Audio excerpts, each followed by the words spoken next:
Most men believe the world rewards goodness, that if they stay honest, humble, and kind, life will recognize their heart and protect them for it. But it never does. Look closely. The kindest man is often the most forgotten. The honest man, the most betrayed. The loyal man, the most used. You've seen it. A good man breaks his back to hold everyone together, but when he finally falls, nobody catches him. The world doesn't thank him, it replaces him. Because in the quiet mechanics of life, goodness without power isn't virtue, it's vulnerability. Machiavelli saw it centuries ago. He watched good rulers fall and tyrants rise, and he realized something most men still refuse to accept. Morality means nothing without control, because power shapes what morality even is. You can preach justice, but if you have no influence, no one listens. You can speak truth, but if you have no control, truth dies unheard. That's why good men lose. They play fair in a world built by those who don't. The fall of good men didn't happen in battle. It happened in silence.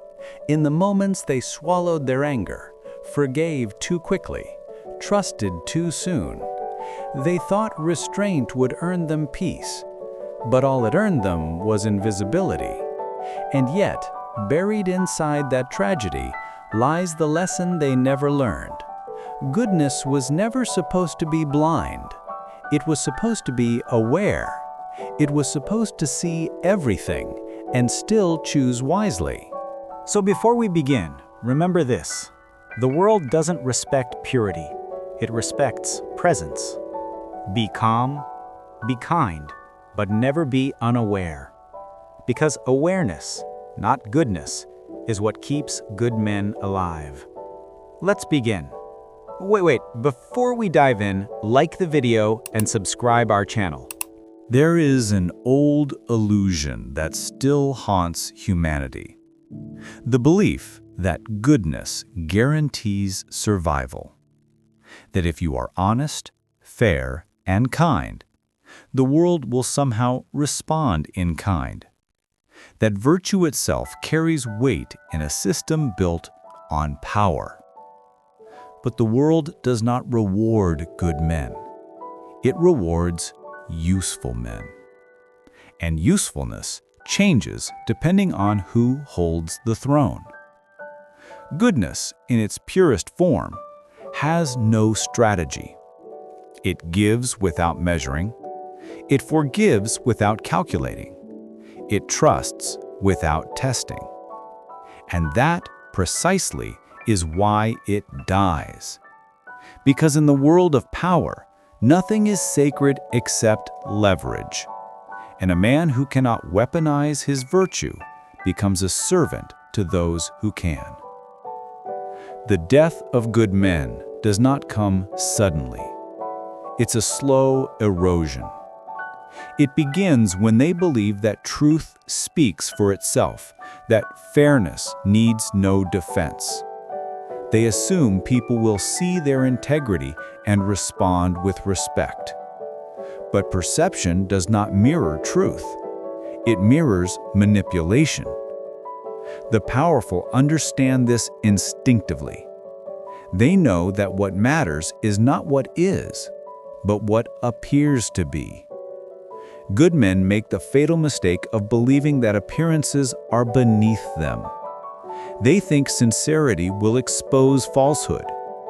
But sincerity without strategy is just self-sacrifice dressed as principle. The world was never built for saints. It was built for survivors. And survivors adapt. They learn that morality is situational, that loyalty has conditions, that honesty must be timed like a strike.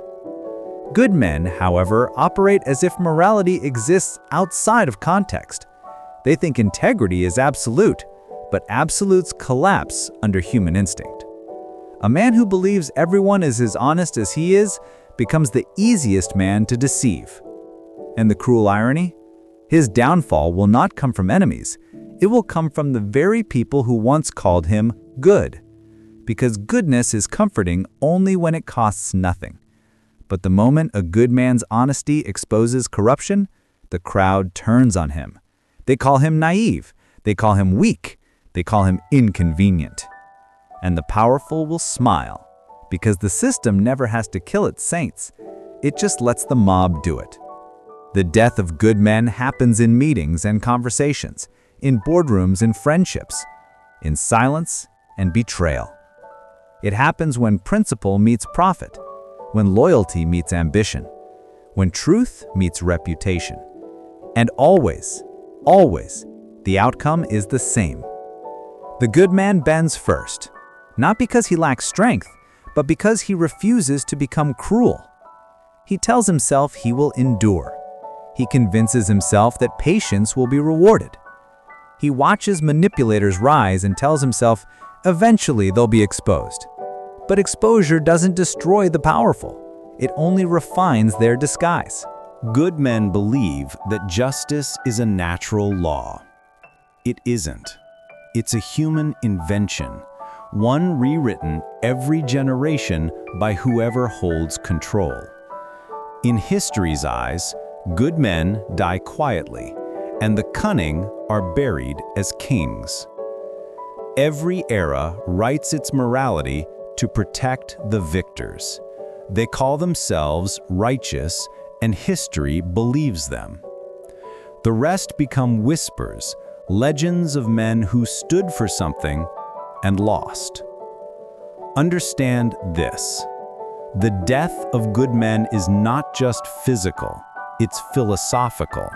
It's the slow decay of conviction in the face of chaos. The moment you start believing that integrity alone will shield you, you have already been marked for defeat. Because goodness without power is a prayer whispered into a storm. It sounds noble, but it changes nothing.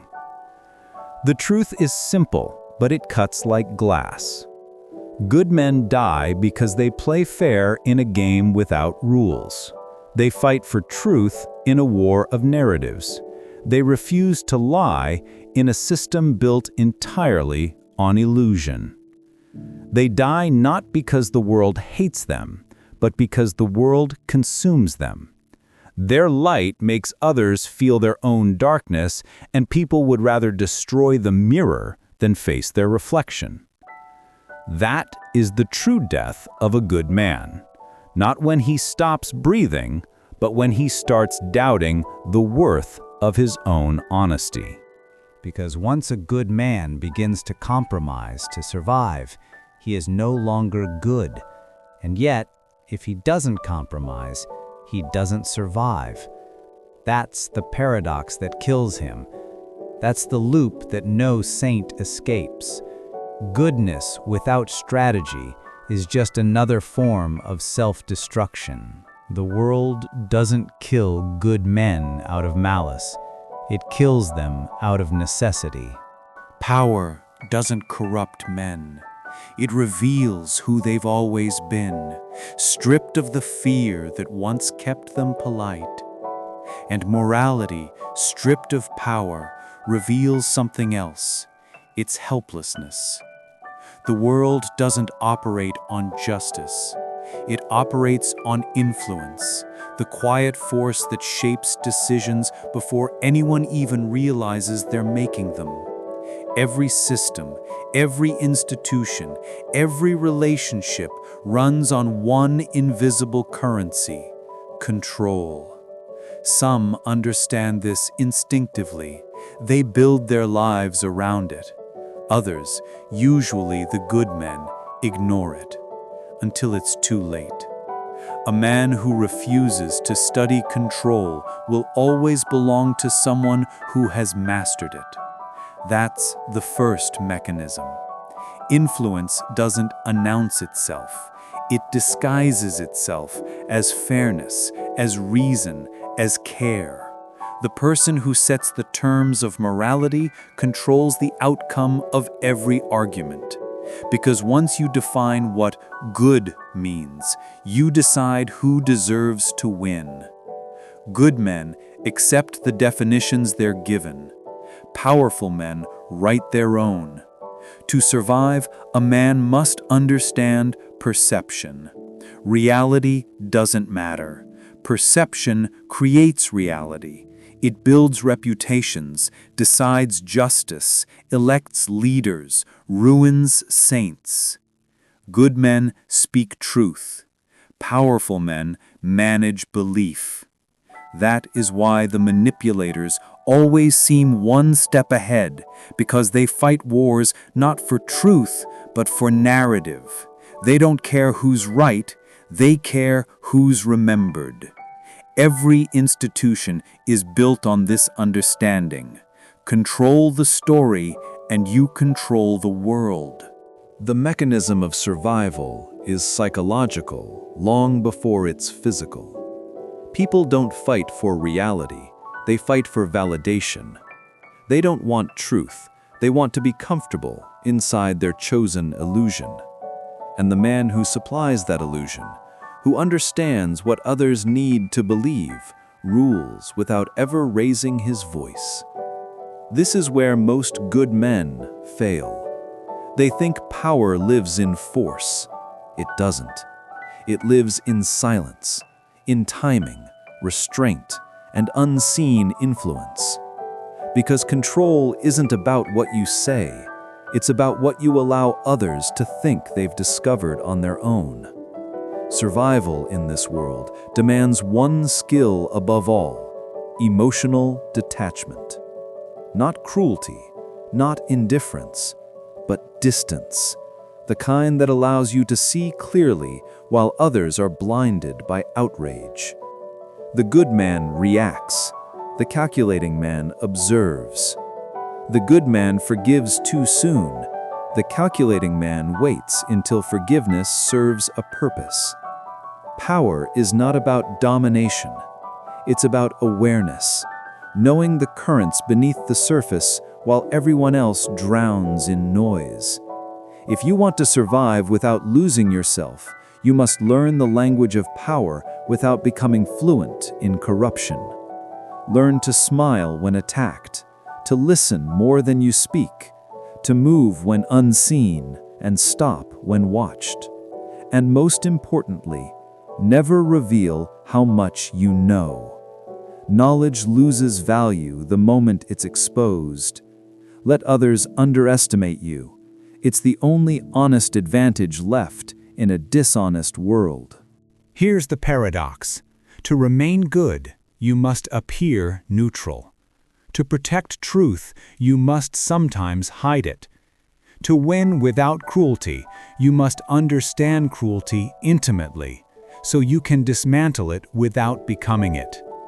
This is the art that good men never learn: how to play the game without believing in it. The powerful play roles: father, leader, savior, friend. But behind every role is one quiet principle: control perception, and you control outcome. There are no real villains, only people who understood the rules earlier. The manipulators, the strategists, the untouchables. They learned what good men refused to see: that morality is not a weapon unless it's sharpened by strategy. They understood that empathy without boundaries becomes enslavement, that mercy without discernment becomes permission, that honesty without discretion becomes exposure. Good men die not because they're wrong, but because they're predictable. Predictability is the grave of influence. Once others know how you'll respond, they own your decisions. That's how power operates. It feeds on patterns, and good men wear their patterns like open wounds. You cannot save the world by being pure. You can only influence it by being aware. The powerful don't aim to be loved. They aim to be necessary. Love fades. Need remains. Be the one they can't move without. Be the calm in their chaos, the logic in their impulse. Then, when they depend on you, you decide the rules. That's the silent architecture of power. Not aggression, but gravity. And yet, if you look deeper, there is still a cost. Even the most calculating man pays a toll. Because the longer you walk among illusions, the harder it becomes to remember what's real. The line between strategy and deceit begins to blur. And if you're not careful, you become the very thing you once sought to understand. That is the final lesson of power. Every gain is a transaction with your own soul. Good men lose because they refuse to trade. The powerful lose because they trade too much. The wise survive because they know what's worth keeping. The death of good men was never the end of goodness. It was the birth of awareness. Because when you finally understand how power works, you stop mourning the fall of good men and start building the kind of mind that can protect them, even in a world that won't.